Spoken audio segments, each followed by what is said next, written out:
Hello, everyone. Welcome to a shortened edition of YouTube Tape with your illustrious host, Big Rat 310, and my guest at the moment. Nightmare 10. No, I'm kidding.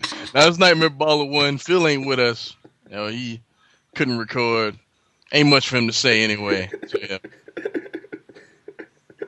That was amazing. Well, a Nightmare 10. Man, he's gonna Phil right now he's kind of sick and he has work and the show's a very college heavy show and he didn't feel like he'd add a lot, so he's gonna listen to this show like, oh man, two of my good friends, like, they recorded the show without me. I'm very excited to hear what they had to say, and the first thing he's gonna hear is Markeem mocking him. Phil knows he's my boy. He knows that. Yeah, this is true. But anyways, a pretty uneventful week in college football last week, wouldn't you say? What? What are you talking about? That's a host trick. It's planned sarcasm that you're supposed to catch on to. Thanks for that. My bad. All right, so obviously quite a lot to talk about regarding college football news. So first off, Auburn beats Missouri in the SEC championship game. FSU beats Duke, massacres Duke in the ACC title game. Ohio State beats Michigan State in the Michigan State beats Ohio State in the Big Ten championship game, and Stanford kills Arizona in the Pac-12 championship game. We now have a national championship game of FSU versus Auburn. We'll do a prediction show just like we did last year, previewing every bowl game, but that will come later. But first off, I must ask you, first reaction thoughts, FSU, Auburn. Probably the best matchup. Like, as much as I like, Urban Meyer and Ohio State, I think they would have killed them. I think they would have just destroyed them. Like, it wouldn't even have been close. I mean, of the teams that were in contention, Auburn was the best choice. So, should be a great game. What are your thoughts about if I go back? Or Missouri, whoever won that game, the SEC title game. If I went back in the past and told us when we recorded our college football preview video back in August, the national championship game is going to be FSU and Auburn. Thoughts? FSU wouldn't shell shock me, but Auburn, I'd be like, nigga, stop playing. They were so bad last year, man. So just not good at all. Just hard to watch. Is this the best turnaround that you've seen? Especially if they win. I mean, I just can't think of dead last in the conference to winning the national championship. Yeah, I can't think of one better. I can't think of one. Not right now, at least. Not off the top of the head. I'm pretty sure if I looked, I'd find something, but This shows to credence to everybody that one of the reasons why people love college football is because of its unpredictable nature. Like right now in the NFL, the Super Bowl's probably going to be Broncos Seahawks, which everyone had predicted before the offseason. Last year, everyone and their mothers predicted 49ers and Ravens before the season started. Like, the beauty with college football is that because there's so many teams and because there's so much unknown, because you can't predict a lot of recruits out of high school. You can't tell how some of these guys are going to be, and you never know like who are going to be superstars and who are going to be terrible. Like, you just can't tell. And that's the beauty of college football, because you can't track every team's progress like you can in the NFL. You can track the free agency. We didn't know Jameis Winston was going to be this now. Like, maybe down the road. I don't think anyone thought he'd be this right out the gate. That's crazy. His first game against Pittsburgh. Set the world on fire, man. He was trending on Twitter. We talked about him, all sorts of shit. The very first game, and then he got better as the season went along, if you can believe it. Like, you can't see these things coming. I mean, you could see Jameis Winston. Oh, yeah, he's like a top quarterback prospect. So was, to those who do not know, Kyle Wright, University of Miami quarterback, after Brock Berlin and Ken Dorsey left, was the #1 overall recruit out of high school. Kyle Wright, I ain't heard that name in years. And he was terrible. He set the program back a long time. Brock Berlin. Brock Berlin at least like managed some, respectable seasons. Kyle Wright was the epitome of the worst. So yeah, I've had it bad as you have. But basically, my point is you can't ever predict how good someone's going to be out of high school. So much depends on situation and coaching, and just seeing Jameis Winston evolve, seeing the impact Gus Malzahn had on Auburn. It's just crazy. And Trey Mason and Nick Marshall becoming household names, and fucking Andre Williams at Boston College. Who thought he would lead the nation in rushing? Rushing, yeah. Like, look, all the main Heisman candidates we said before the season Braxton Miller, Marcus Mariota. They're not even finalists. Like it's just crazy. So this is why people love the sport, and this should be a note to everybody and a note to you, Markeem, that next year when people are making their predictions, no one has any right to say that anybody is crazy. Oh, I agree. Fuck. Well, no exceptions. Even if Florida wins the SEC next year, no exceptions.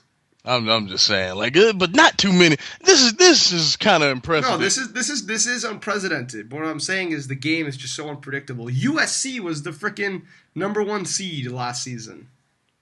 Before the season we all know what happened with that. I'm just saying you can't. 2 words. You don't have a right to call anybody crazy until games are actually played and you can actually see how the guys are. Oh, we're gonna talk about that whole thing, Mack Brown. That's later. That's later. All right. Okay, so that's what happened. Just quick comments on the games. We'll stick to the ones that actually were relevant to the national championship. First, FSU Duke. First thoughts on that? That was a massacre. Yeah. I figured it would be. I thought it'd be closer at first, and it was. First quarter they stuck in there, and then it got bad. I thought that would happen. Went exactly how I thought. I know y'all. You and Phil pick with y'all hearts and not with your damn heads. I kind of have to. I'm kind of backed into a corner here. I got you. It's on my record that FSU will not go undefeated, and I'm standing by that. Damn it. We're not gonna pick the national championship game today, but I should say a quote I saw Chris Kaufman say that I thought was great. That was like, Gus Malzahn can coach circles around Jimbo Fisher, but FSU probably has the talent discrepancy that FSU has over Auburn might be greater than the coaching discrepancy Auburn has with Gus Malzahn. I'm not so sure. I'm not so sure. We'll see. Should be interesting. I'm excited for it. No matter what, I think we can rest our hearts saying with confidence that this will not be another Bama Notre Dame SEC massacring someone else. That's because Auburn don't have the best offensive line we've seen in 15 years. You gotta worry about that. By the way, interesting fact. Nick Marshall will not have all day to throw the football. It won't happen. This is true. I'm very excited for the game, but we'll see. Okay, Auburn, Missouri. Thoughts on that massacre in its own right? Not that it was a domination by one team over another, but it was a massacre to the art of defense. Yo, I don't give a fuck, man. That game was so much fun, even though no one played defense at all until the end, where Auburn played a little bit of defense, just enough to win. That was a fun game, though, man. That was way more fun than I expected. I thought it'd be a close game. I thought you would see some semblance of defense, but no, it was just high flying, and it was just great. I feel kind of bad Missouri lost that game because at least the nation got to see how explosive they were, so that was cool. Ohio State, Michigan State. That went exactly how I thought it would. Michigan State's defense is top-notch. They took an Ohio State team that averaged 48 points a game. They scored 24. I'm just saying. It's one of the best defenses in the country. And that corner they got. Dennard? Yeah, I don't know how he translates to the next level, but we'll talk more about that later. But, yeah, he showed up. He showed up and showed out. What the fuck happened in this game? I was watching this game on my computer in my friend's apartment in Brandeis, and it was 24-17 Ohio State. And then I went outside for 20 minutes to wait for a cab, and I didn't have access to my computer, and my phone died. And 10 minutes later, I get to my friend's place, so 30 minutes later total.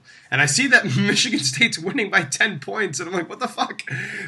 What happened towards the end of that game? I don't exactly understand. The big boy boots came on, and they locked him down. That's what happened. Braxton Miller got sacked, I think, 3 times down the stretch.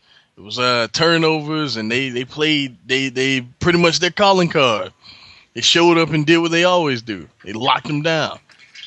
Mark D'Antonio should probably be a defensive coordinator in the NFL, to be honest. Probably. Next we have. By the way, I'll talk about games. I'll talk about our records in a little bit, but close it off with Arizona State, and Stanford. I guess this kind of disappointed some people because it was in Arizona State, and people thought Arizona State would put up more of a fight than they did. Explain this one. I knew as soon as their running back was gone, I forget the guy's name right now. Marion Grice. Marion Grice. I knew that, it wasn't happening. Like, this wouldn't even be close. And they played a spread offense, and y'all saw what Stanford did to Oregon. Yeah.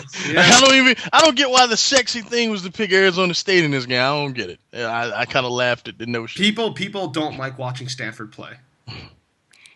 Well, nigga, it works. blame Jim Harbaugh.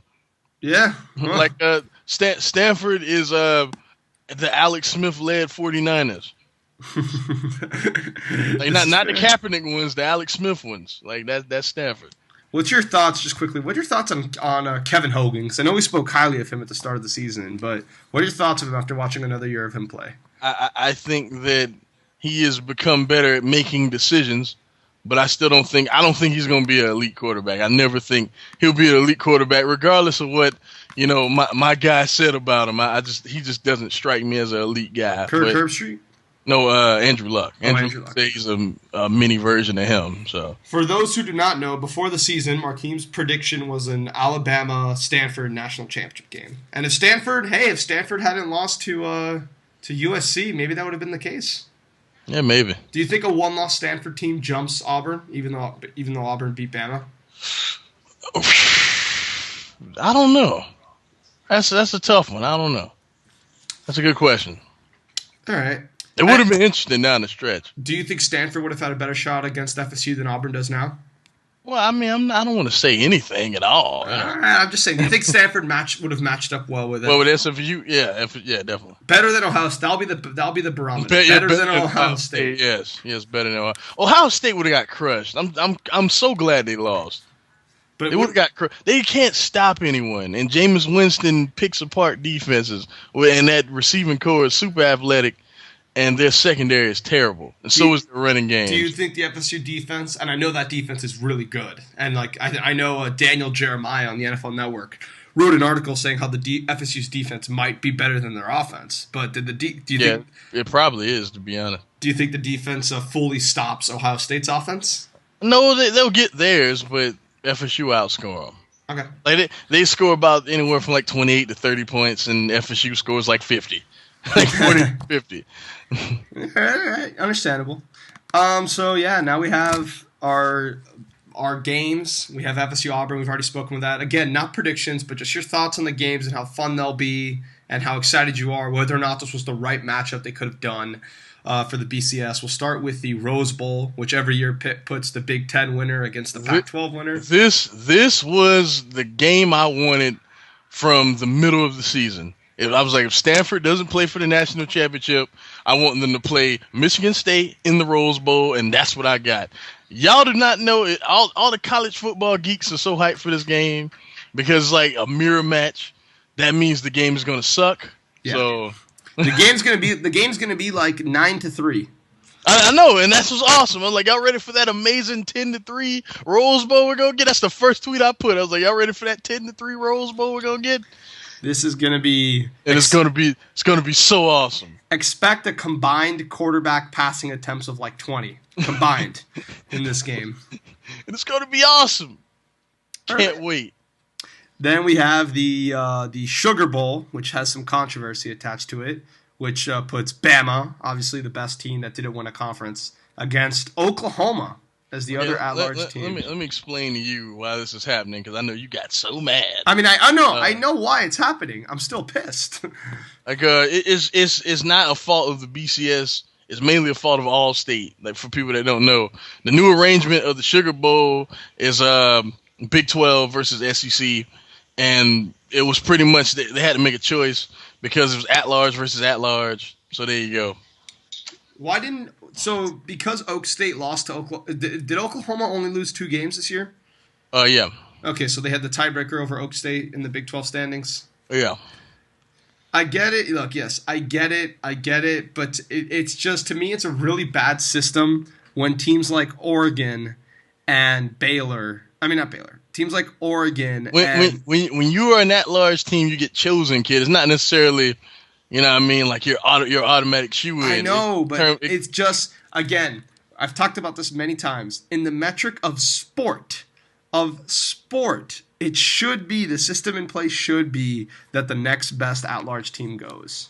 But my thing is this: y'all was pissing me off talking about something. If 4 SEC teams are the best and throw them in, then y'all missed the entire point of the bowl season. Even then, like okay. the entire point. Like the point is not like if you throw in, like, you know what I mean, there's a reason why they do 2 teams per conference, because there was 2 years ago it would have been like 6 SEC teams in the fucking in the damn BCS, and then 2 SEC teams would have been playing each other in a BCS bowl. Like, that would have been ridiculous. Like I said, would have been ridiculous. I understand why they're doing it. I perfectly understand, but it's just not a fair system in sports. And like I said, Oregon is not in the SEC and is ranked above Oklahoma.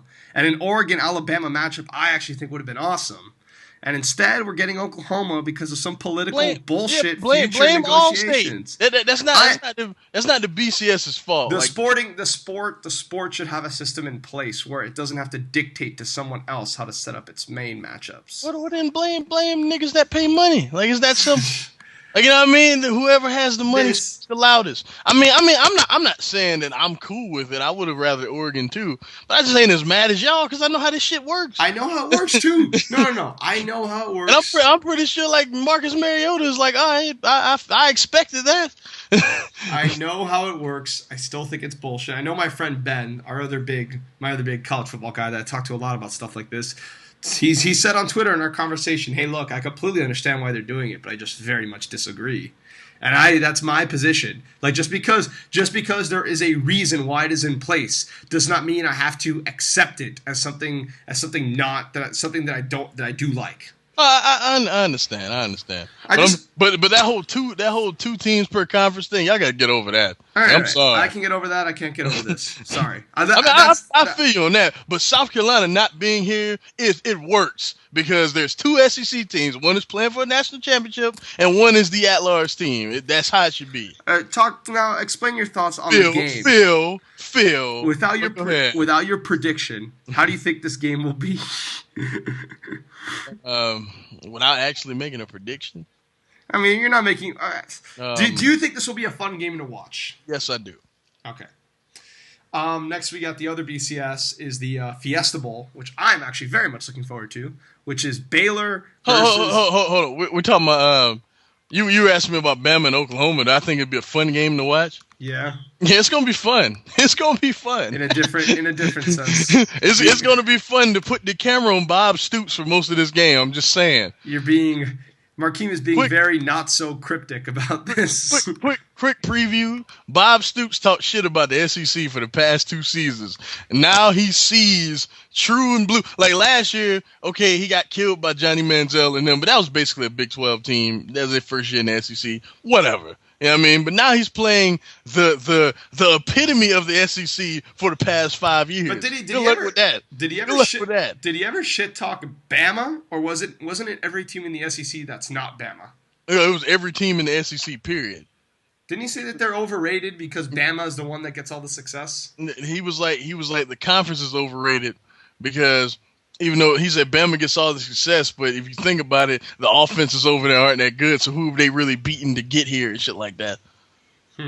Yeah, the quarterbacks aren't very good and stuff like that. Well, y'all don't have a very good quarterback, and Nick Saban gonna show y'all what quarterback's not very good. Let's just put it like that. So you think Nick Saban is gonna Nick Saban's like aware of these comments and wants to like make a statement? Yeah, Nick Saban was one of the first people to speak out about it. So think about that. Wow. All right then, this should be fun to watch. So yes, it will. I want a Bob Stoops cam the whole game. That's what I want. Next, we got the Fiesta Bowl, which I'm looking forward to. Not saying that I think the game will be like a super close game, but I like both teams a lot, and I like seeing 2 teams that I like face each other.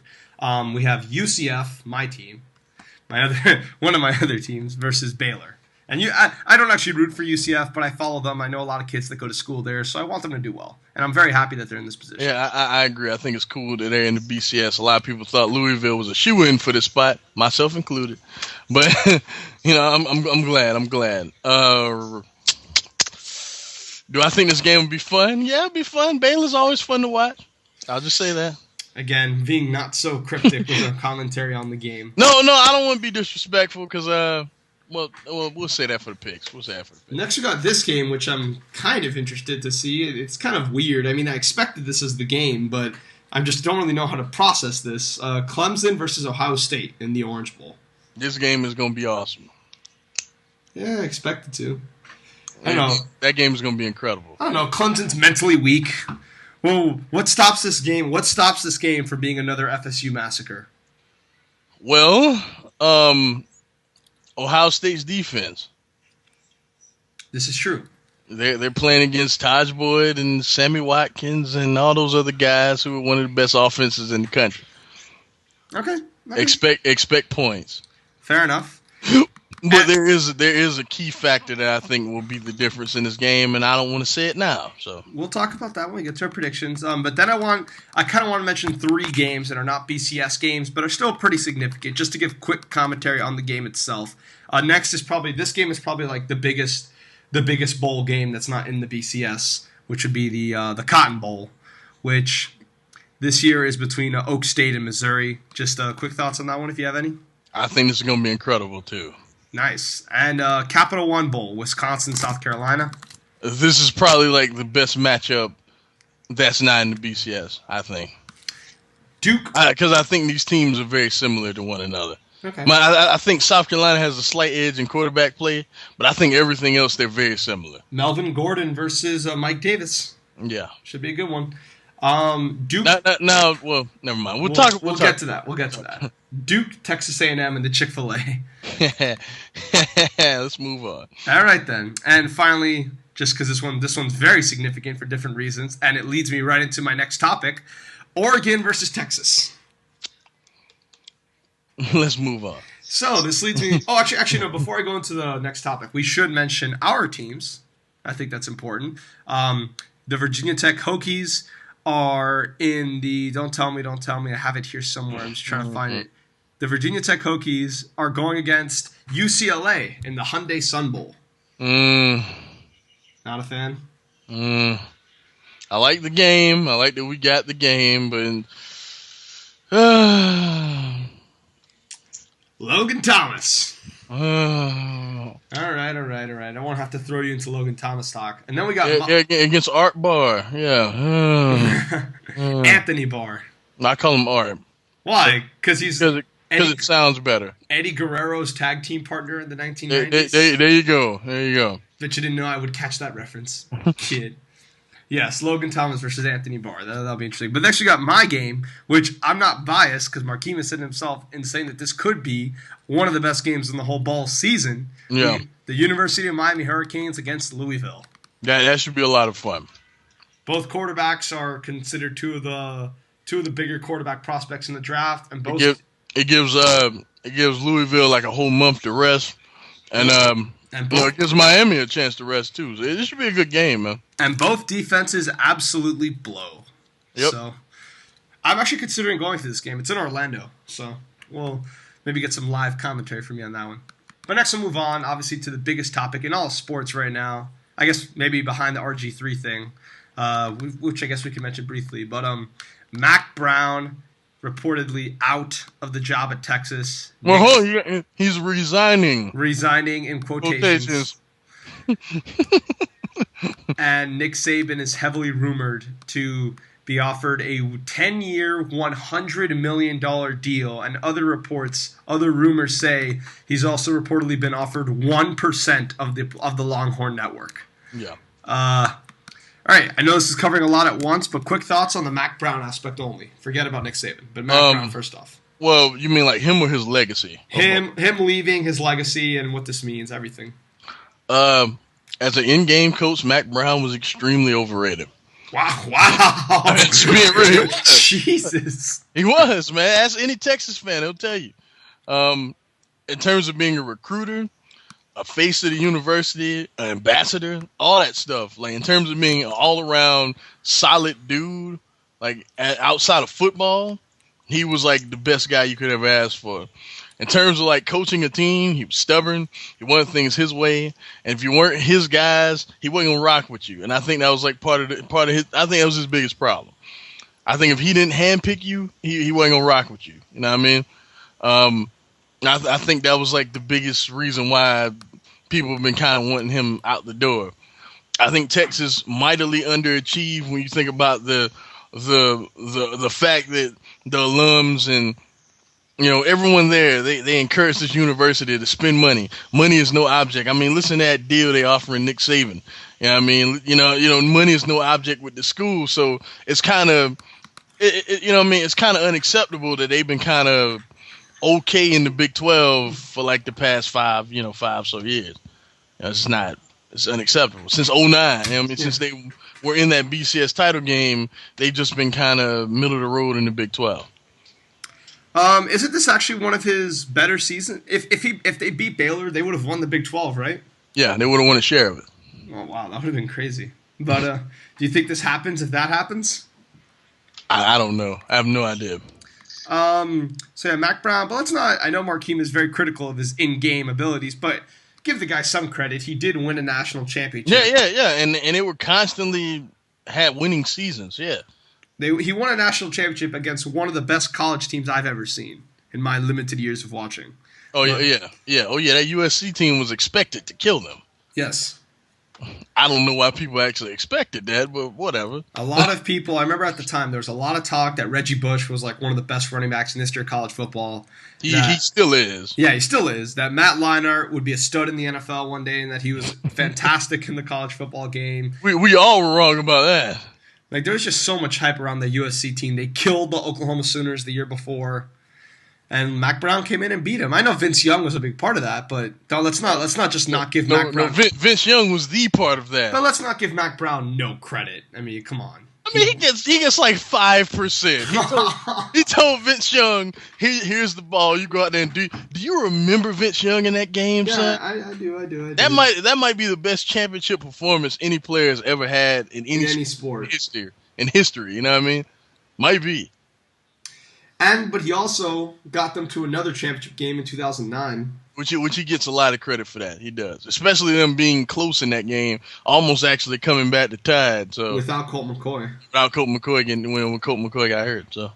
And also, let's also not forget that the year before that, Bomani Jones, I know, wrote an article about this when he said that Texas, in his opinion, should have made it to the national championship game over LSU or Missouri. Over one of the two. I think Missouri. So they were good the year before that too. Is my point. Yeah. All right, but yeah, he's gone. Markeem thinks he was overrated, but he did do a lot of good things for Texas. And is this the biggest job? He's a legend there. He's a legend now. Is this the biggest job in the country? No, Nick Saban has. No, but you know what I mean. You know what I mean. Like, remove all the coaches from their current position. Like, remove all their coaches and all the success. Just building from the ground up. From, like, the ideal place to go? Yeah. Oh, yeah, they'll spend money. So, yeah, probably. Texas, Oregon, Bama also. Florida, probably. Florida, anywhere in Florida. Any of those, the big three in Florida. So this is a big deal. Not many schools have their USC, Texas, Bama, Notre Dame. It was probably the biggest. Yeah, Notre Dame. Yeah. Notre Dame's definitely big. How can we forget that one? But yeah, those Ohio State. I'm not forgetting them. It's among those. It's with those big boys. Right? I would say that just at face value, this is a bigger job than Oklahoma. So. In Texas, I mean, because not many schools. Does any school have their own network? Like, many schools have deals with the networks, but no one has like their own Texas Longhorns network. I can't think of anyone right now. I think it's just them. So now we'll talk about Nick Saban. Does he leave, in your opinion? If he does, what does the leaving mean? Okay, does he leave? I think no, but I think that means nothing if it comes from Nick Saban's mouth. It means zero. If he says he's not leaving, that doesn't mean anything. That means there's a good chance he might. So just take it at face value. But I think he doesn't leave simply because it doesn't make much sense. Like, this man has a chance to challenge, the greatest college coach of all time's legacy at his own school. You know what I mean? Like, they may put a statue of Nick Saban right next to Bear Bryant's when his career is all said and done there. You know what I mean? I feel like if he leaves Alabama, the smart thing would be for an NFL job. Like, if he leaves for another college job, doesn't make much sense to me. Why is it smart to leave Bama to go to the NFL? because that's the one place he hasn't conquered. Okay. I got you. But if he does leave Bama, it's two reasons. You heard what Big Rat just said. That fucking money, and the other one. I mean, come on, $10 million a year. Good God. And the other reason would be just boredom. Like maybe he's tired of shit being so easy. You go out and get all the best players and be like, all right, y'all go out there and play. Like maybe it's just too easy for him. I'm pretty sure his wife, who I hear is like a very scatterbrain, and she doesn't like being complacent. She doesn't like being in one place too long, which is like I think Nick Saban gets a bad rep a lot of the time because from what I hear, his wife has a lot to do with some of the rash decisions that he makes. Him leaving LSU, him leaving the Dolphins. I heard his wife had a lot to do with all that, but whatever. When pussy tells you to do something, you listen. It's just how it goes. Like y'all don't know this, but I left the show last week because my girl was upset. You know what I mean? That's how it goes, man. So I think that he gets, too much of a bad rep because of that. You know what I mean? Because from what I hear from everybody that's close to them, his wife is crazy. So, I'm gonna say a few things. First off, let me say that I think Nick Saban winning a national championship in 3 different schools, 3 of the top schools in the country, I think that says a hell of a lot about his legacy than merely just having more national championships than Bear Bryant. Well, I mean, he doesn't have 3. He has 2. He has 4. You're saying if he went to Yeah, I'm saying if he wins at Texas, he would have won at Texas, won at Bama, and won at LSU. Yeah, that'd be a big deal. I don't know how many other coaches have done that. So no one has done that. So I don't. So like for a legacy perspective, I mean, yes, winning more Alabama national championships than Bear Bryant probably is significant. Man, Bear Bryant is just that right there. That's a cool caveat, but I don't know if that puts him ahead of Bryant. Like that nigga, 6 national championships, 12 SEC titles, 7 straight SEC titles, a SEC championship at Kentucky. Man, I don't know. We'll talk. Okay, but now let me give some more commentary on Nick Saban. So here's the thing with Saban. Most people don't know this, but I do, because I've followed Saban's career longer than most and better than most because of my attachment with the Dolphins. Nick Saban's time with the Dolphins, everyone calls it a failure. People seem to forget that his first season was not a failure by any stretch. His first season, he went 9-7. His first season, most people don't know this, we actually went on a 6-game winning streak to close out the season. We started out 3-7. And then we just didn't have a quarterback. And the next year, Saban brought back Joey Harrington, who just wasn't the guy, or Gus Frerotte. Joey Harrington. Joey Harrington and Gus Frerotte. Oh, boy. And Sage Rosenfels, who I still to this day said should have started over both of them. But that's just me. I don't know if you follow. I don't know. Where did Sage Rosenfels play in college? I have no idea, dog. This isn't at all relevant. But so the next season, we actually were projected to do some good things. We didn't do that bad at first. At first, we kind of were solid. I believe we started out. I believe we were 6-6 at one point, or 6-7, and then we just collapsed and lost our last few games. After that, the Miami Dolphins. Sage Rosenfels went to Iowa State, and I don't remember him at all. Good Lord. Well, he was a third-string quarterback most of his time, but so. After the 2006 season, we finished 6-10. It was very much a disappointment. Oh yeah, we started out 1-6, and then got to 5-6, and then finished out 6-10. Yeah, I remember now. So after that, Saban leaves to Bama. He leaves the day after our last game of the season, or 2 days after, if I remember correctly. He spent the whole time denying it. The whole time, vehemently denying it. There's an article that I am going to put in the description box that you should all read, where the headline of the article is Nick Saban saying, and I quote, "I will not be the head coach at Alabama." This man, the rumors were circulating just like they are now. The rumors were circulating and people thought, oh, this is crazy. Why would Nick Saban leave? And all this and that. He already did college. He already won in the college. And now he's got to prove he can win in the NFL. This is a new challenge for him. And this is all these things on how Nick Saban it doesn't make sense for Saban to leave. That, yeah, the NFL's tough, but he's going to learn. The whole reason he left to the NFL was to accept the challenge. Nick Saban leaves after vehemently denying it for a long time. I obviously did not take this well. And I called the guy a son of a bitch. And I don't blame you. He deserved it then. when he came to the Dolphins, he had like this 5-year plan of turning around the franchise, bringing us back to relevancy after Dan Marino left. And the first season, he did a very good job with a limited roster. And then, remember, people forget the year before his first season, the team was 4-12, with Ronnie Brown as its first overall pick and with its second overall pick in the draft. And he turned things around for a year, and then things just kind of didn't really get much better. And he had all this talk about family goals and family values and beating your challenges and beating your obstacles. He didn't do it. And he left the Dolphins to go to Bama. I was heartbroken. I really thought he would help us out. He would turn us around. And I was even more heartbroken that he just flat out lied and like denied everything. And he left so soon after the season ended. Like he did not give much time to this at all. Like he left legitimately like the day after our last game of the season. I was pissed. And then that's why I rooted against him at Bama. The next year we were fucked. The next year we went 1-15, partly because of injuries, but partly because Saban just left us to die. And Sperano, I do give credit for, even though he couldn't give us playoff success because Chad Henne was his quarterback, he did do a decent job at least getting us back to a certain level that we're trying to overcome now. I blame Nick Saban, a big part of why we've been struggling a lot the last 6 years. I don't like the guy. I've been rooting against him ever since. That's why I was ecstatic this year when Auburn beat them. So happy. Fuck Bama, first off. That's part of the reason why I'm pissed they're playing Oklahoma. I really thought Oregon could have given them a game and maybe embarrassed Saban even more, but that's not going to happen. So I was heartbroken. And Saban's rumored to leave now, and everyone's like, oh, it doesn't make sense and all this and that. And you're like, oh, he wants a new challenge, and like, oh, there's boredom. Here's my thing of why this is happening. Saban doesn't leave, aside from his wife, which is obviously one thing. Saban doesn't leave because he wants a new challenge. Saban leaves when he wants a new achievement. There's a big difference.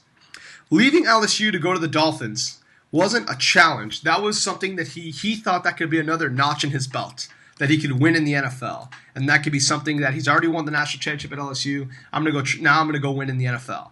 And things weren't bad at LSU either. That's what people keep forgetting. People are like, but things are going great at Bama. Things are going bad with the Dolphins. Things were not going bad with LSU. The man was doing quite well. But he wanted a new achievement. Not a new challenge, a new achievement. Because a challenge is when you want to challenge yourself and prove that you can overcome that challenge. An achievement is when you want the win. And if you don't get the win, you run away. And with the Dolphins, it wasn't about challenging himself with the NFL. It was about getting a new win. And when he didn't get his win, when he didn't get his achievement, he ran away. He didn't try to fight the system. He just instead ran away back to the system he knew, to Bama, to get another win at the college level. And he got his win, plenty, at Bama. He got his achievement. Leaving Bama to go to Texas, part of it, yes, is boredom. Part of it, yes, it is a new challenge. But it's not a challenge in the sense that Saban's doing this because he knows that he could win championship at Texas. He knows he could, get more achievements at Texas. He's not challenging himself at Texas. It's not like he's entering himself into a new environment and he doesn't know how it's going to work and he's going to try to adapt and he's going to try to overcome the struggles. No. This is him trying to get more achievements in his resume, to get more achievements in his life. This is not a challenge. That's the big difference. Leaving the Dolphins, going to the Dolphins was not about overcoming a new challenge in the NFL. It was about getting a new achievement. Going to the Bama was not about a new challenge. It was about a new achievement. But wouldn't the ultimate achievement to be to usurp the greatest college coach of all time? I think Saban personally thinks that winning, like I said, winning a national championship in 3 different schools is something that's unprecedented. And like you said earlier, even if he does win more than 6 national championships, that still doesn't necessarily put him above Bryant because of all the long-term SEC success Bryant had. And I think Saban still thinks he can become the greatest ever by doing this, by winning elsewhere, by going elsewhere, by winning more championships than Bryant still. Even when he leaves. I think winning 1 at LSU, 3 at Bama, and let's say 2 to 3 at Texas, I think that would have Saban winning at 2 of the biggest schools in the country, whereas Bryant only won at 1. And Saban will finish with more national championships than him in different locations. I think to Saban, that's just as good. And let's also not forget, Saban's getting paid a ton to do this. So, my problem is, yes, people obviously still understand that I'm still not taking Saban leaving the Dolphins very well. if he's gonna leave Bama to go to Yeah, Texas, tell him what you said on Twitter last night. He's gonna run away like a pussy. I didn't say like a pussy.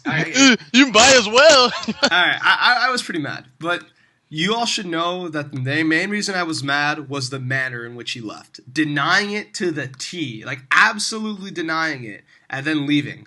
And I get things. If he would have been like, yeah, I've had interviews with Alabama and things like that, you would have been fine. Yes, I would have taken it better. This article that I posted was written on December 21st. Saban accepted the job January 2nd. Nothing's worse than Bobby Petrino, though. No, that is worse. That is worse. Nothing will ever top that. I never said we had it the worst, but Saban to just constantly say, I'm not going. How many times do I have to say I'm not going, and then leaving? I think I just think he's leaving to Texas just because this is all following too similar of an MO. Just constantly saying, nope, not going to happen, not going to Texas. Why would I go to Texas? I'm building something here at Bama. All this and that, just talking and talking and talking. And I'm just not buying a word this time. I'm not ready to buy a word this time. Nobody should. I feel like anything he does should not be a surprise. If he stays, it doesn't shock me. If he leaves, it don't shock me. Yep. So we'll see how that story develops. Maybe we'll get an answer, I don't know, probably by mid-January, if that.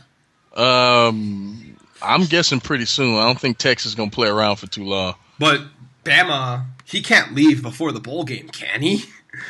he could, but that would be nuts, man. Man. I couldn't imagine that. I don't think so. Well, Texas plays Oregon December 28th. Bama, he wouldn't be able to coach that game, no. I know he wouldn't. Do you think Mack Brown coaches that game? Yeah, I think so. Mack Brown coaches December 30th, but after that, Bama plays Oklahoma January 2nd. So, I think if it's decided that Mack Brown's last game will be this bowl game, I'm picking Texas. I'm going to tell y'all, I'm picking Texas. We'll go with it. We'll go with it. So, yeah, that's that on Saban. We'll get more update as we go along, but yeah. No, hold on. Some other names I wanted to throw out there. Okay. About, I didn't know you had any names. If Mack Brown leaves, there are a few I've been thinking about. They got to get a name. They got to make a splash. I got 3 names I'm going to throw at y'all. And, some are like very, very convincing. Others, one name is, y'all going to be like, nah, that's not happening. The one of the names I thought of was Kevin Sumlin from Texas A&M. That is one. Another name I thought of, believe it or not, was Lane Kiffin. I'll explain why. I'll explain why. Oh shit! Another one was Bobby Petrino. That would be a splash. That is a big name. But the last name, y'all ready? Buckle up. Y'all ready? Yeah. Y'all ready for this? Yes, I'm ready. Bill Cowher. Whoa. Yeah. That's right. Yeah. I told you I had one. There's a fastball for you guys. Now let me explain each one. Coach Sumlin has dominated Texas. Texas is his stomping grounds. A&M pretty much runs the world there. And if Manziel leaves, A&M should be good enough next year, but I don't see any reason for him to really have any real allegiance there. I know he signed an extension or whatever, but that means shit in college football. So yes, that means nothing. That means nothing. Nothing in sports. He's one. Petrino, I just think he's at Western Kentucky just waiting for a new job to pop up. Petrino is a name. The man can coach offense. Like, regardless of how I feel about him as a head coach in general. As a person. Yeah, I mean, the dude is an offensive genius. It is what it is. Lane Kiffin, because somehow this man ends up getting good job. And I don't know how he keeps doing it, but somehow he does it. So your rationale for Kiffin is just that this Kiffin force. Yeah, the Kiffin is a Jedi. He's a Jedi, man. He plays Jedi mind tricks with people. And Bill Cowher, because I think that dude still wants to coach. I really do. Like, you ever see him on fucking what's the name on CBS? Isn't he on CBS? And the way he talks and the way you can tell he still wants to coach somewhere. Why did he leave the Steelers then? Just because? He wanted to retire. He just wanted to retire. I think it mainly came down to him just wanting to take a break. I believe that dude still wants to coach. what better way for him to come back and get paid a bunch of money and be one of the biggest names, biggest storylines in sports next year if he comes back and coaches the Texas Longhorns? Can you imagine? That would be insane. But now I must ask the question. What are your thoughts on the rumors of Mike Tomlin and Jim Harbaugh? Yeah, I heard fucking Kirk Herbstreit say Jim Harbaugh, and I was so disappointed in him. I'm like, you really think that's going to happen? This man is coaching the San Francisco 49ers with a young quarterback like Colin Kaepernick. Dude's getting paid an ass of money to do it. He gets to coach in San Francisco, one of the biggest markets for NFL. You know what I mean? You really think he's going to leave to go to Texas? They're going to have to pay him an ass of money for that to happen. But they can do that. Yeah, they could. Mike Tomlin, I kind of feel the same way. You know, unless he just like flat out is fed up with the Steelers organization. That's the only way I see him leaving. Harbaugh, for those who do not know, Jim Harbaugh still lives in the same house that he did when he coached Stanford. Most people, I don't know if people know that or not. I didn't know that. Yes, he lives in the same house that he lived in when he coached Stanford when he's coaching the Niners. I don't think he's going to leave California. Like I heard names like Brian Billick and Marty Schottenheimer, and I'm like, this ain't happening, y'all. this ain't happening. Somebody was like, they're gonna get Bobby Bowden to come out of retirement. I'm like, shut up, just shut up. Will Bobby Bowden ever come out of retirement? No, he's done. He's done. We've never talked about this. This is random, but did you think FSU was right in kicking him out the door? Yeah. Oh yeah. Oh yeah. It was just time for him to go. I'm sorry. Sometimes you're just too old. He was just too old. Okay, next we got the Heisman. Sorry about that. The Heisman Award finalists came out. They had 6 names, the most they've ever had since like 1989 or 98 or something. It's been a while. It's like 20 years, I think I read. Last year they had 5 names. They had 3 names. The year before they had 5. So. But this year they have 3 quarterbacks: Jameis Winston, Johnny Manziel, AJ McCarron. Bullshit. 2 running backs: Andre Williams and Trey Mason. And finally, they also had don't tell me. Oh no, the other quarterback. 4 quarterbacks. Jordan Lynch. So, just quick thoughts on each candidate and whether or not they belong and their chances of winning, which we'll get to later, I guess. But each candidate's thoughts on being in it. First off. Andre Williams, I'm fine because he does lead the nation in rushing. He has monster numbers. I just think he's beating up on bad teams. That's just my opinion. I think he's second most valuable player in college football. I think there's like no doubt about that. I feel like the most valuable, who isn't here, should be here over Trey Mason, and that's Kadeem Carey. They wouldn't gain a yard if that dude wasn't on the field. Like, it's just kind of ridiculous. They don't have the greatest offensive line. They have no passing attack to speak of. He should be here, in my opinion. If Andre Williams is here, he should be there. That's just my opinion. Trey Mason is here because of that game, and he should be. You know what I mean? But that's just in my personal, Heisman finalist thing. Kadeem Carey would be there. So you think, Trey? Because I would have asked the question: is Trey Mason on here just because Auburn's in the national championship game? Like he was on the cusp, and then that game, the one of the greatest performances, probably the best performance by a running back in the history of the SEC championship is why he's there. Understandable. It's a big time performance. He, probably the biggest performance in the biggest game of the season. So yeah. So that's Trey and Andre, even though you think Kadeem Carey deserves it more than Trey, but you're saying Trey deserves it nonetheless. Yeah. All right, now get to the quarterbacks. AJ McCarron should not be here at all.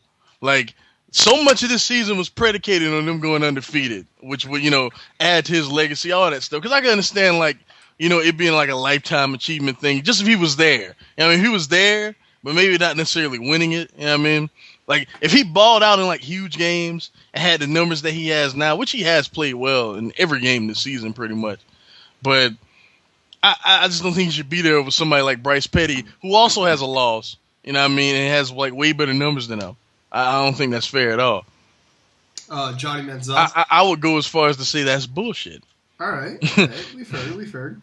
Johnny Manziel. You can't deny that man's numbers. I feel like he doesn't have a big win, which is the main reason why I say he doesn't win the award, in my opinion. But you can't deny that man's numbers, even though I feel like his wide receiver should be here too. But it is what it is. Jordan Lynch. Like fucking Mike Evans should just be another candidate. Like, they should just have 7. Jordan Lynch. Like I said, numbers. Even though against a good defense, he came up extremely small, like I predicted if y'all watched our show last week. But and finally, Big Jameis. That's the winner. It's that simple. Been the most outstanding player all year. Fuck the fact he may or may not have raped someone. Like, it came out he was innocent. So let's just assume he was innocent and give him the fucking award. What are the odds? Like, do you think it's a decent possibility he gets fucked over here? Or do you think? Oh yes, because I'm telling you, you will see a lot of ballots with him being first, having you will either see him having first place votes or like 5th or 6th place votes, or not even on the ballot. Like, there will be hardly any second place votes for this dude. I promise you. All right. Aside from our personal choices, if he gets fucked over, who do you think wins? That's a good question. Ooh, that's a very good question. The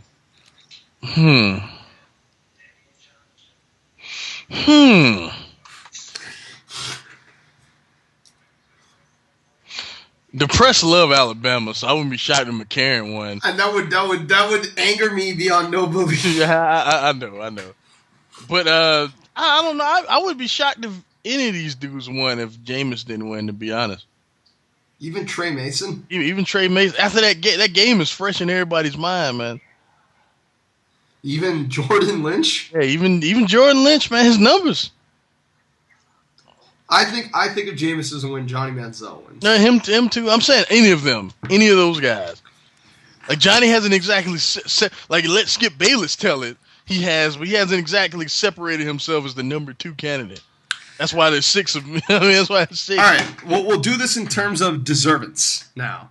Okay. Out of these 6, obviously we think Jameis is the winner. Who's number 2? Or at least, in your opinion, at least. Damn it, kid, you're killing me. Putting you on the spot. You know, mine's Johnny Manziel. Just because, not because of Manziel, more because of the. I guess Manziel. I guess he'd be my number 2. Yeah. 3. Jesus. Mason probably. 4. Lynch. 5. Williams, and then McCarron. Yeah. Okay. Me personally. Yeah, and that would change probably as I think about it more.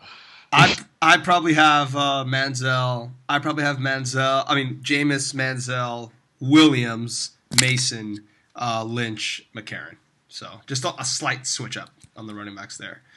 Now we'll go to your before we drop the Heisman conversation, your personal 6. If you had to pick 6, who would they be? Maybe some of the guys are here, maybe some of the guys aren't. But what's your personal 6? Winston. Yes. Manziel. This is not necessarily in order, but Winston, Manziel, Mike Evans, Kadeem Carey, Bryce Petty, and I guess Andre Williams because he has 2,000 yards. So. Okay. So yeah, basically the only ones. So we think basically like Bryce Petty deserved it over AJ. Without question. I'm just still shocked that Bryce Petty. Look at his fucking numbers. Look at what he did to Oklahoma. My God. Like, that doesn't make any sense. McCarron has a loss. Like, a lot of this predicated on him being undefeated. He's not. Yeah. It's that simple. He didn't even win his conference. Exactly. Bryce Petty did. Exactly.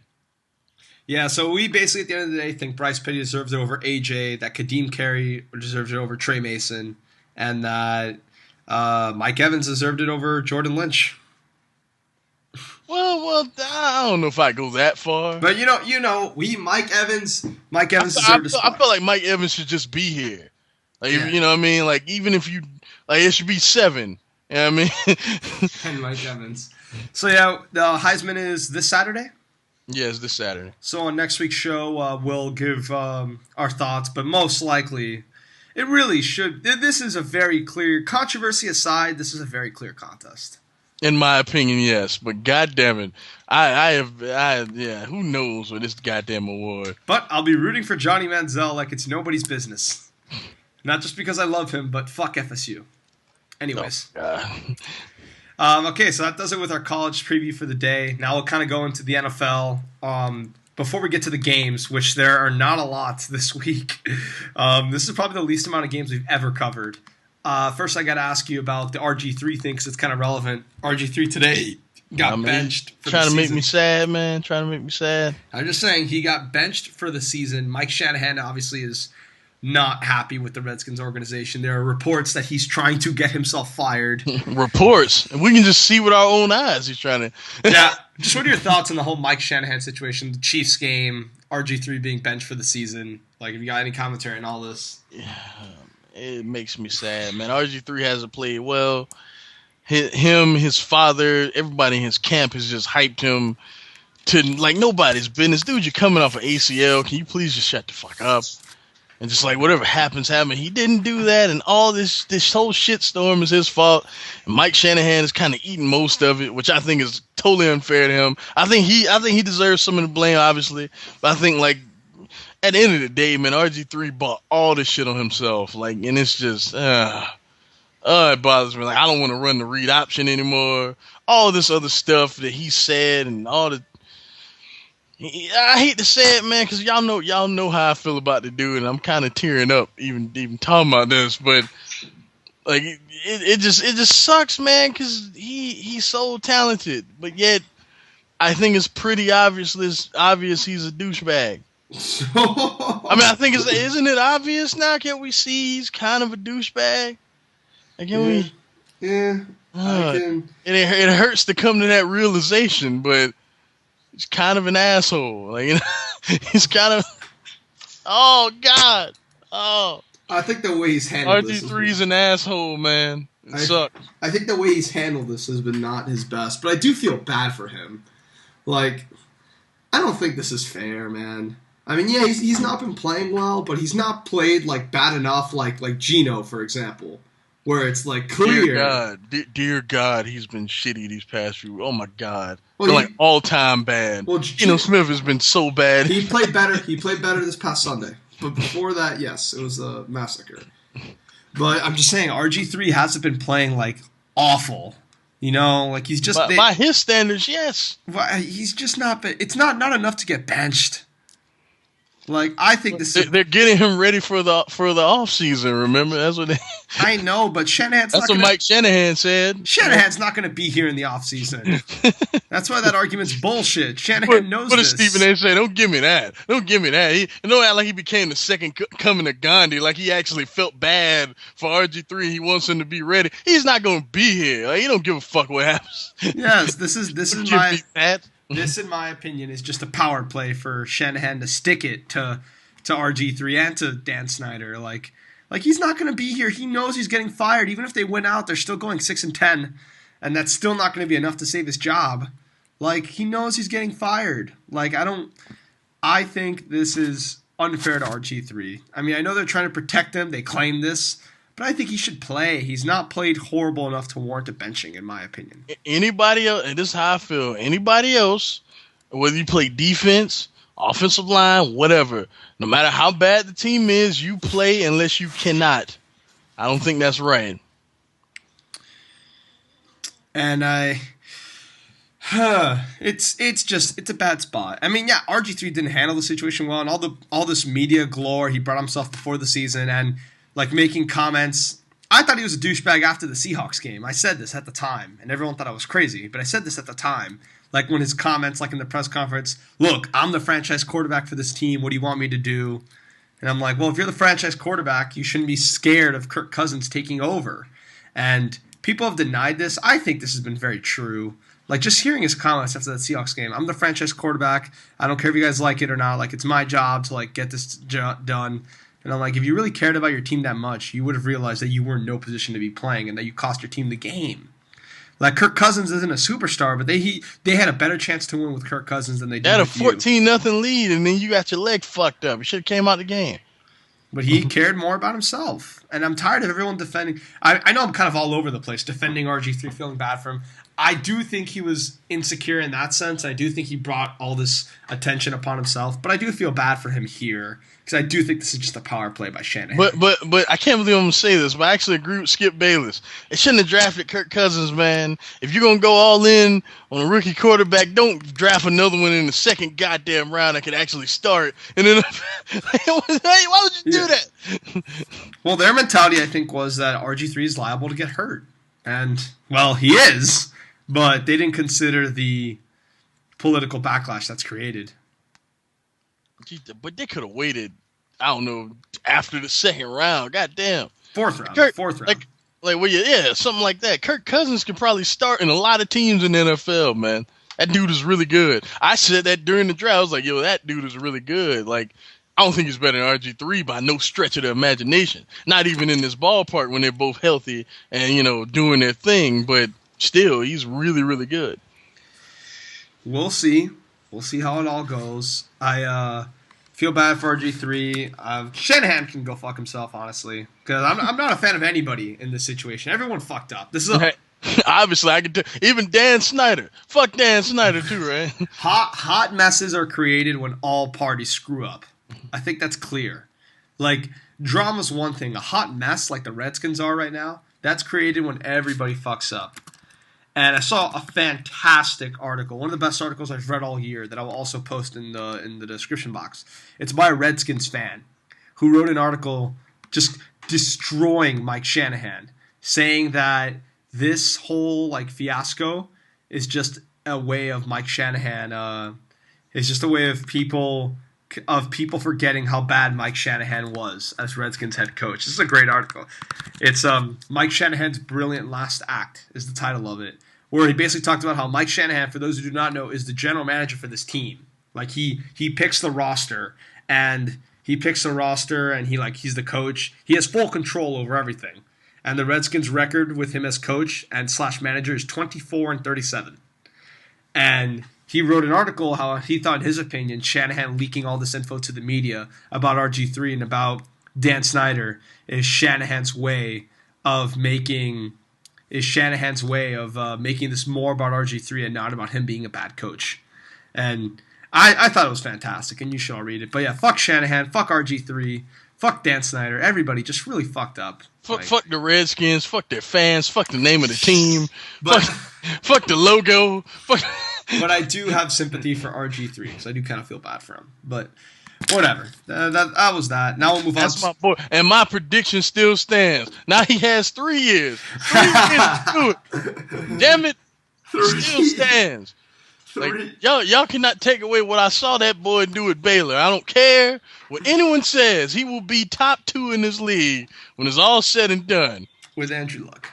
Right with Andrew Luck, right with number 12 next to him, and both of them playing against each other in the Super Bowl, and RG3 losing by a field goal. by a touchdown with no time left. That would be the perfect world. RG3 has 400 yards passing and 200 yards rushing and 6 total touchdowns, and Andrew Luck threw for 500 yards and set a Super Bowl record with 7 touchdowns passing. And they hug each other in the middle of the field. And confetti comes down and they win co-MVP of the Super Bowl. That's like my perfect fanboy moment right there. You ready to get back to reality? Yeah, I'm ready.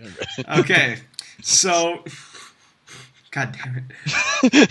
So 3 years now. 3 years from Markeem's ultimate prediction, the first prediction we ever made on this show.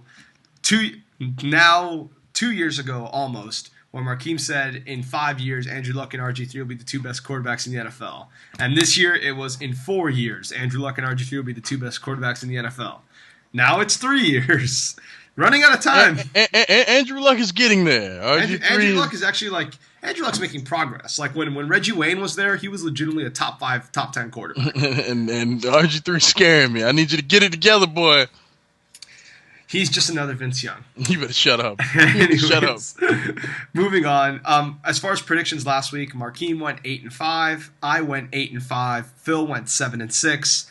Markeem was off with the Colts, the Panthers, and for whatever reason, Markeem and Phil both picked the Cowboys. I thought they were both being ridiculous, and I came out on top on that one.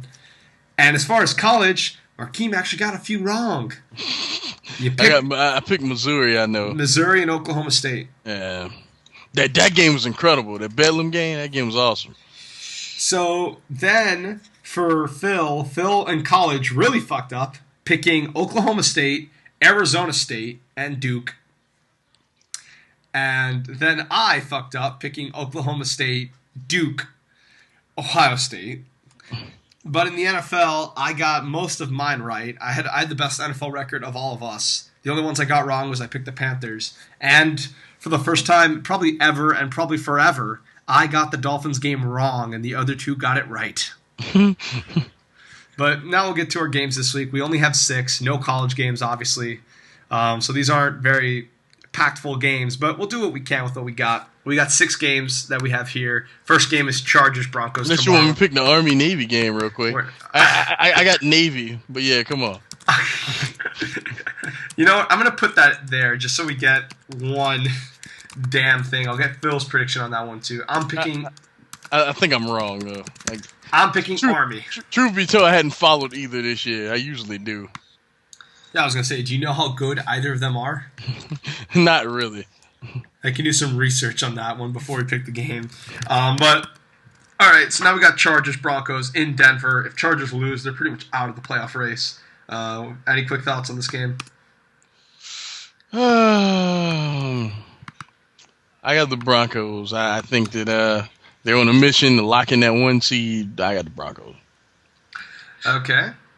I also got the Broncos. I think Peyton Manning breaks the touchdown record this week, or at least ties it. He has 45. He needs 50 with 3 games left. As crazy as that sounds. I think he definitely ties it this week. I just think the Chargers have the worst pass defense of anybody in the NFL. They're in Denver. Unless No Sean Marino steals them. I think he breaks it this week, and I got the Broncos winning pretty clearly. I think it'll be... How many he got right now? 45. Oh, okay. So he needs 50 to tie the record. So he needs 5 against the Chargers, which I don't think is too out of the question. Nah, I think he probably going to go more nuts than that. Yeah, this defense is terrible. So then we got Saints and Ram, as I mistyped it. Any chance the Saints pull the upset here? The Saints pull? You mean the Ram? One Ram pull the upset? Yeah, I think that Ram's just gonna go down this week.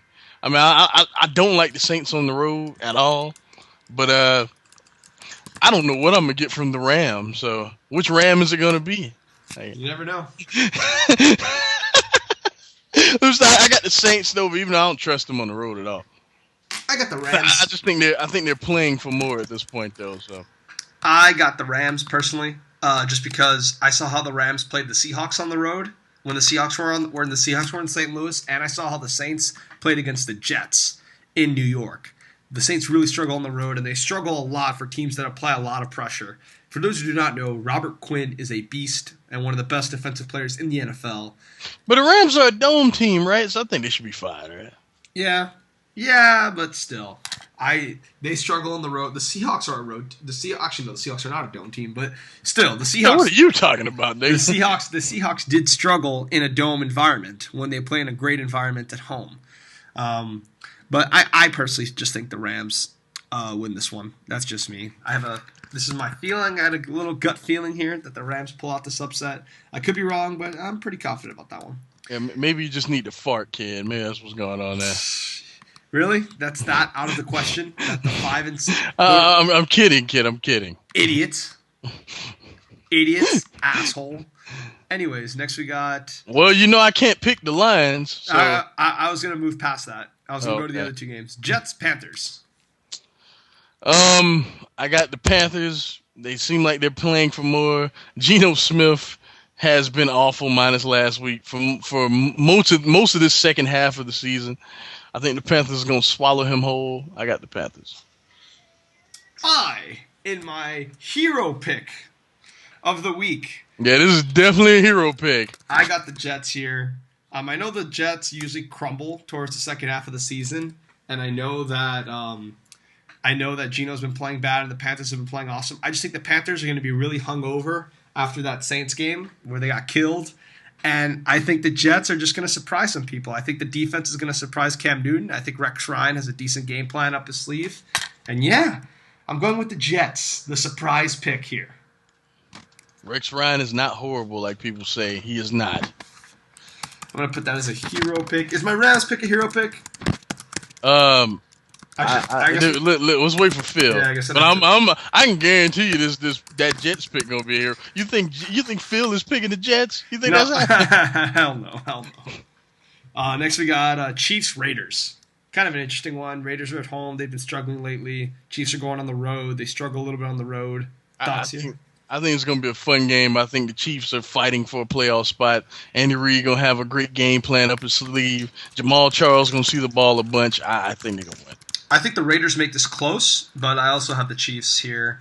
I just think the Raiders are a better team than people give them credit for. I saw them put up a fight against the Cowboys. They never really go down. They always put up a fight to come back. Matt McGloin is maybe a more talented quarterback than Terrell Pryor now as far as passing, but his arm isn't as good. And Terrell Pryor, I just think it was a mistake benching him. Not because I think Terrell Pryor is the superstar, but I think Terrell Pryor is such a great leader. And I think he gives this confidence and this swag, if you will, to this team. Oh, God. He gives them this fighting spirit mentality. I know you didn't say swag. All right, you know what I mean. He gives them a lot of confidence, and he brings a lot of energy to the team. He makes them very competitive. Like, he brings this fighting spirit mentality to the team, and I think that's important to have. And Matt McGloin, I don't think, has that. I think he's more talented of a quarterback, but I don't think he has that mentality that Terrell Pryor does. And I think if Terrell Pryor was the quarterback, they'd win this game. But not the case. So I got the Chiefs here. Next, we got two games. The two big games of the week both involve the AFC 6th seed. We'll go the Dolphins last. We'll go instead to the Ravens-Lions on Monday night in Detroit. Markeem, thoughts here? I can't pick the Lions. Y'all know this. This might be a game where I actually would, though, but it's so stupid that, it's a good thing I can't. I got the Ravens. I can't pick the Detroit Lions for the rest of my life. Oh, my God, I'll never forget that. I got the Lions here. Just because, yes, I can't trust them either, but I just think the Ravens really aren't as good as people think. People forget that this team was almost 4-7 at one point, and this last few weeks they've got to play the Jets, the Steelers, and the Vikings, and they almost lost to the Steelers and the Vikings. They're not playing good competition. That Vikings game shouldn't count either way. Yeah, that goddamn snow. that game was just something else. But the Lions, I think, are a frisky team, and I think the Ravens have really tough competition ahead, and I think the Lions win this one at home. They're in a tight playoff race with the Bears. They know they can't lose. I got the Lions here, personally, even though I know Mark can't. We needed Phil for the questions this week. Oh, fuck. Don't worry. I just thought about that. We'll get to that. We'll get to that next week. And finally, the last game of the week. Also, it should be noted, Army in the RV Navy game. Army is Navy's 7-4. I forgot about that. Army's 3-8. Navy is 7-4. Navy has the third most rushing yards. They always do. I'm a guess. I'm not even looking. I'm a guess. They're around like 280, 290 a game, something like that. 320. Oh, okay, all right. I knew it was something crazy like that. Yeah, they're good. They only lost to Notre Dame by 3 points. They got killed by Duke. They haven't had a bad season. I mean, they've been better the past few years than Army. That's why I picked them. So I just went solely off that, even though I hadn't seen either. Well, no, I take that back. I seen Navy in week 1 against don't tell me. Somebody that wore red. I think it was, I want to say Indiana. Yes. Right? Okay, yeah. But I saw that, and then I remember them being really good in that. And aside from that, I hadn't seen Army at all. So. Okay, fair enough. Next, we got the last game, the biggest game of the week, in my opinion, the biggest game of the Dolphins season, in my opinion. Dolphins, Patriots in Miami. Obviously, I'll let you go first here. This is a hard one for me. No Gronk.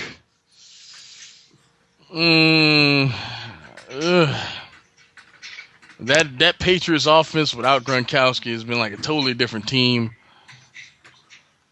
I got the Dolphins in an extremely close game. I got the Dolphins by like a field goal.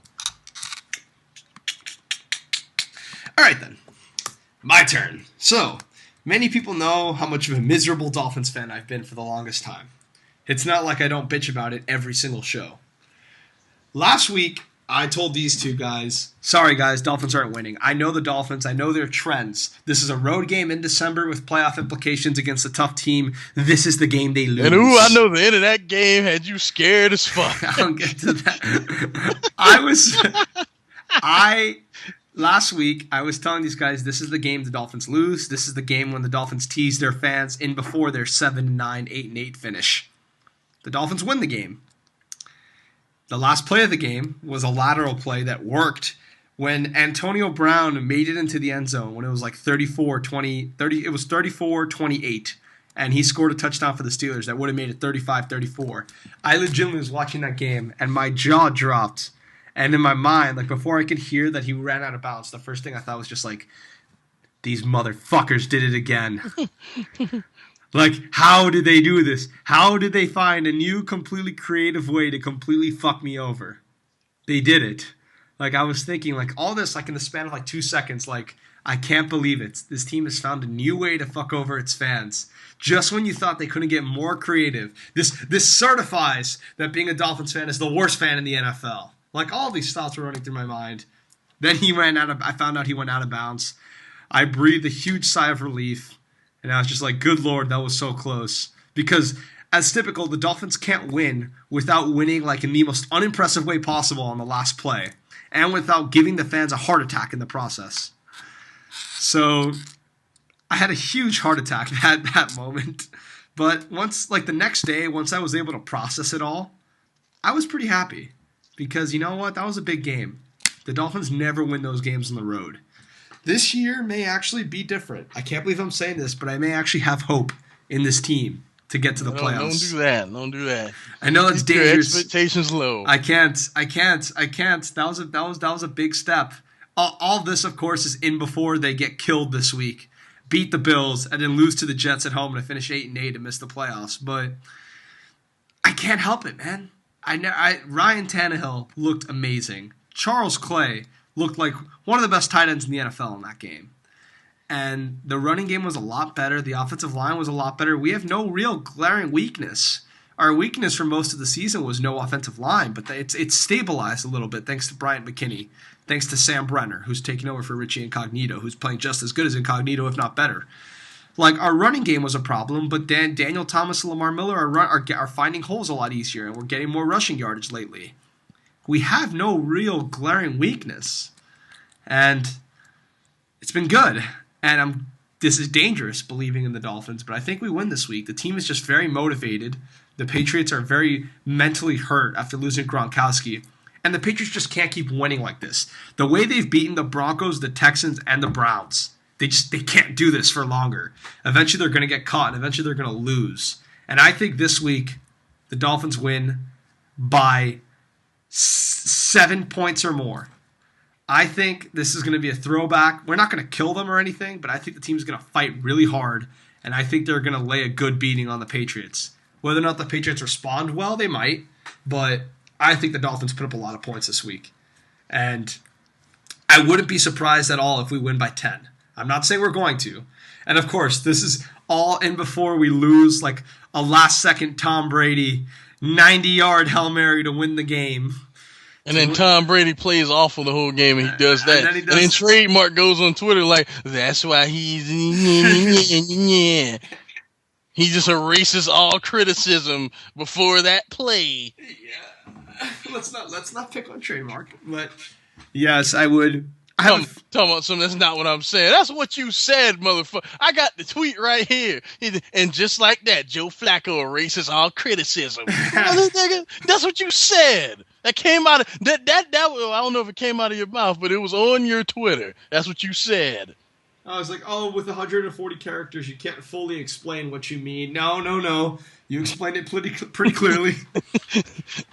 Joe, and then hashtag clutch. Oh, God. Don't worry. But Dolphins win this week. Before I get disappointed, I'm actually not going to be able to watch this game. I have my physics final on Sunday at 2 o'clock. Yes, I have a test on a Sunday. That's what from bullshit is that? And it's from 2 to 4, and this game is from 1 to 4. So I actually won't be able to watch this game. I'll watch it afterwards, of course. And as soon as that test ends, I'm going to be sprinting to my room to see if maybe I can catch like the last few plays or something. I hope you don't actually sprint, kid. I'm going to. Goddammit. But yeah, Dolphins win this week. So that's my prediction. I have my hero pick with the Jets beating the Panthers. A lot of good games to follow. And I think that's all we got for today. Hold on. I don't do this all the time, but I'm going to do this now. There are two things that are not football related that I want to talk about real quick. Just real fast. I want to talk about my Duke Blue Devils real quick. Our defense sucks. We don't rebound. Basketball.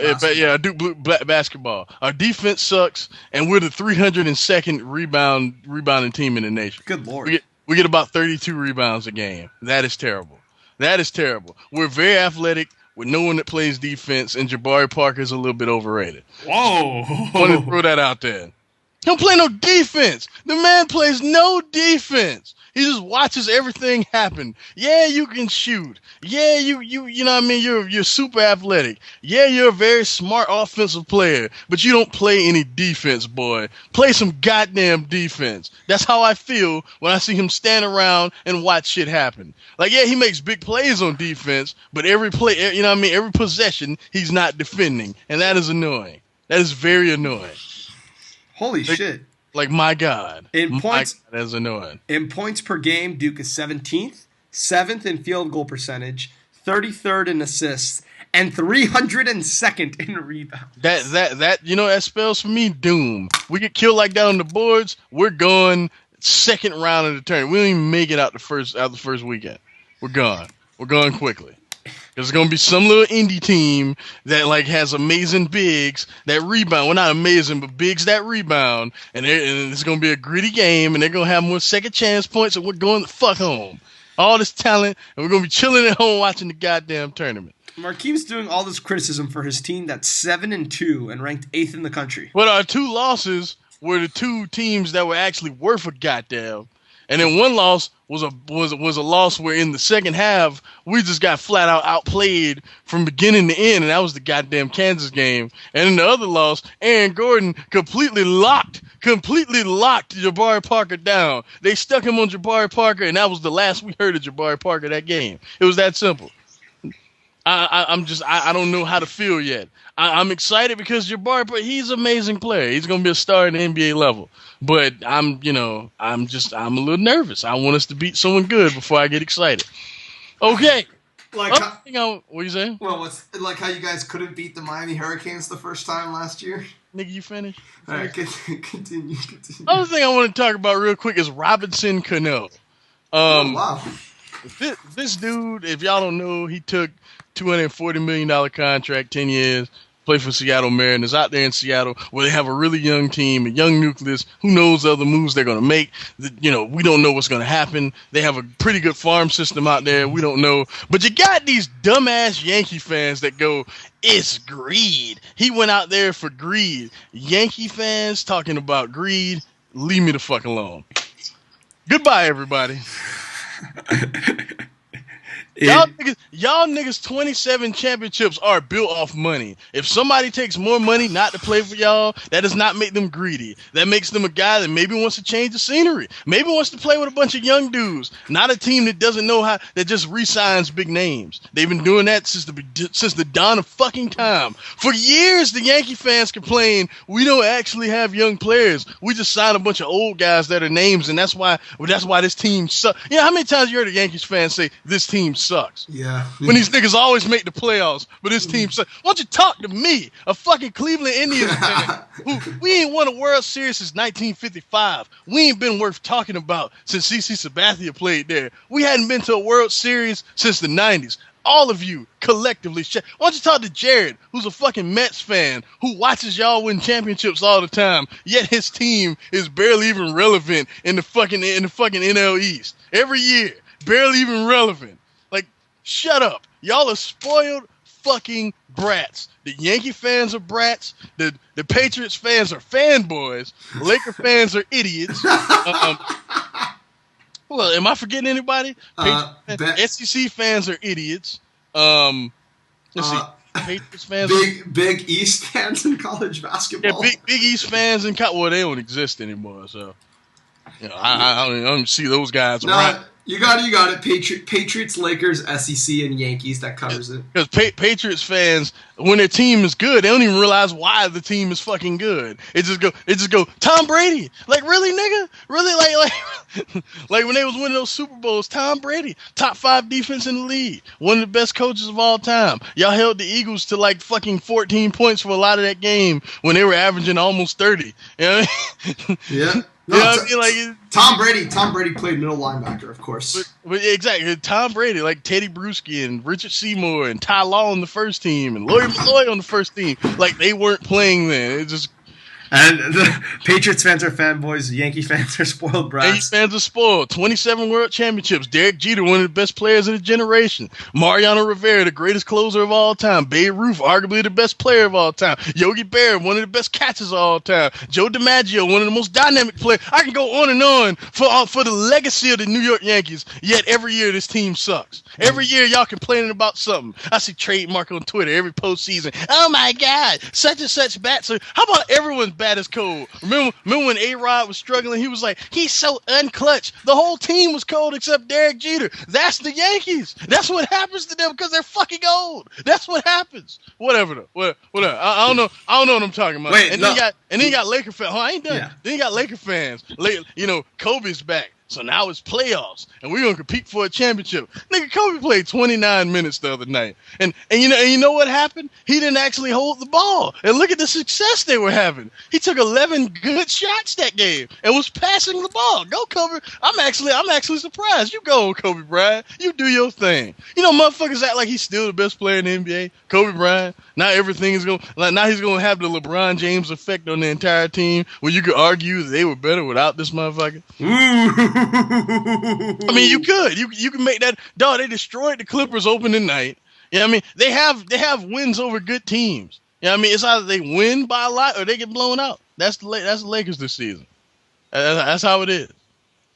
They've lost their games with Kobe, right? Yeah, they lost both of them so far. And then you got SEC fans who don't even understand how to, like, if you're going to dick ride, do it right. We got 7 straight national BCS championships.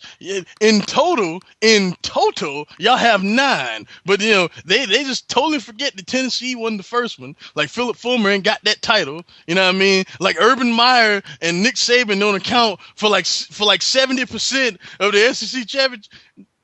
I hate fans. I hate all fans. You hear me? I hate fans. You guys all suck because y'all are so fucking lame. Y'all are so close-minded and y'all don't look at things objectively. I hate fucking wrestling fans. I hate New York fans. I hate movie fans. I hate comic book fanboys. I hate people. Goodbye.